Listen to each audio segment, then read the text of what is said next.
គឺយើងត្រូវចម្រើនមេត្តាសម្រាប់ខ្លួនយើងមុនណាចម្រើនមេត្តាសម្រាប់ខ្លួនយើងមុនណា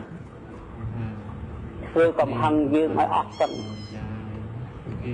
ដើម្បីផ្សាយនៃការមិនខឹងដល់ចិនដតីកាលណាបើសិនជាយើងជាបុគ្គលមិនខឹងមិនមានកំហឹងយើងផ្សាយចិត្តដែលមិនខឹងទៅកាន់ចិនដតីចិនដតីទាំងអស់ដែលមានសេចក្តីខឹងទាំងឡាយក៏ស្ងប់រងាប់បាត់ទៅដោយសារការមិនខឹងរបស់ផងខ្លួនព្រះសម្ដែងថាកោធេនជនីកោធាំងបុគ្គលឈ្នះជនដែលខឹងដោយចិត្តមិនខឹងចឹងមានមេត្តាមួយនឹងទេដើម្បីបញ្ចប់នៃការខឹងរបស់ខ្លួននឹងជនដទៃធ្វើឲ្យសពទាំងអស់ដែលនៅក្នុងទីនេះក្តីមានសេចក្តីសុខសពទាំងអស់ដែលស្ថិតនៅទីខាងកើតក្តី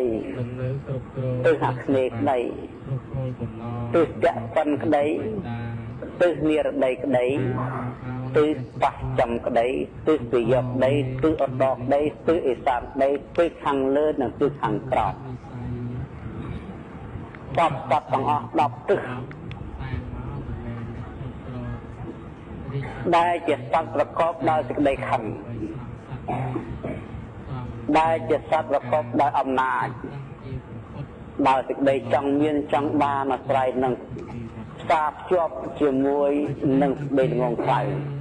ក៏កើតនៅសេចក្តីក្រោធខឹងព្រោះហេតុតែយុះព្រោះហេតុតែស័កព្រោះហេតុតែអំណាច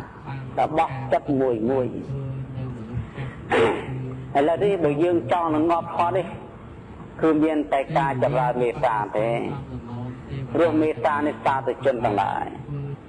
មានអានិសង្សដល់ទៅ11យ៉ាងរៀបដេកកលក់ស្រួលរៀបដេកស្រួល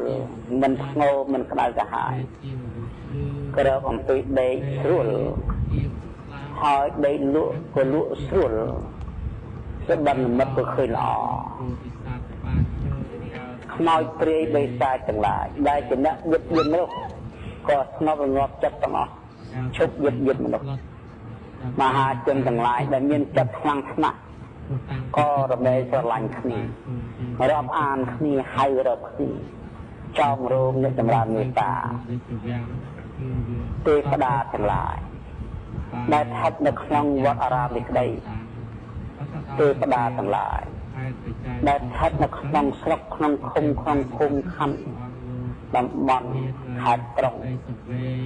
នៅក្នុងប្រទេសនិងក្រៅប្រទេសក្នុងលោកទាំងអស់ទេវតាទាំងអស់តែមានចិត្តស្ងប់មានចិត្តស្វាមីភក្តិចំពោះសត្វសត្វលោកចូលមកណែនិតចូលមកស្រឡាញ់រាប់អានសត្វសត្វលោកចូលមកអភិបាលសត្វសត្វលោកជាពិសេសអ្នកចម្រើនមេត្តានេះឯងកំភ្លើងទាំងឡាយដាវទាំងឡាយលំតែងទាំងឡាយឆ្នាំពឹសទាំងឡាយមិនមានឱកាសចូលមកក្នុងអ្នកចម្រើនមេត្តាទេអាវុធត្រូវទម្លាក់ចុះកំភ្លើងត្រូវទម្លាក់កណ្ដុងចុះដាវលំតែងត្រូវចូលស្រោបដីយ៉ាងស្រួលឆ្នាំពឹសទាំងឡាយមិនតែអំពីដបនឹងកប៉ុកដូច្នេះអាវុធជាគ្រឿងប្រឡាយលោកត្រូវស្ថិតនៅត្រង់ណាស្ថិតនៅត្រង់នោះមិនកំរើកមិនប្រើព្រះដែលសារអំណាចនៃការចម្រើនមេត្តាធម៌ម្យ៉ាងទៀតអានិ